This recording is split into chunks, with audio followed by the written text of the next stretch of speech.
పద్మశ్రీ పురస్కార గ్రహీతలు గడ్డం సమ్మయ్య, దాసరి కొండప్ప, వేలు ఆనందచారి, కూరెళ్ల విఠలాచార్య, కేతవత్తు సోమ్లాల్, ఉమామహేశ్వరులు సచివాలయంలో ముఖ్యమంత్రి రేవంత్ రెడ్డిని మర్యాదపూర్వకంగా కలిశారు.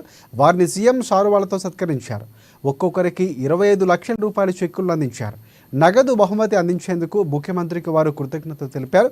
ఇక ఈ కార్యక్రమంలో మంత్రులు జూపల్లి సీతక్క, పర్యాటక శాఖ వాణిప్రసాద్, సాంస్కృతిక శాఖ సంచాలకుడు హరికృష్ణ తదితరులు పాల్గొన్నారు.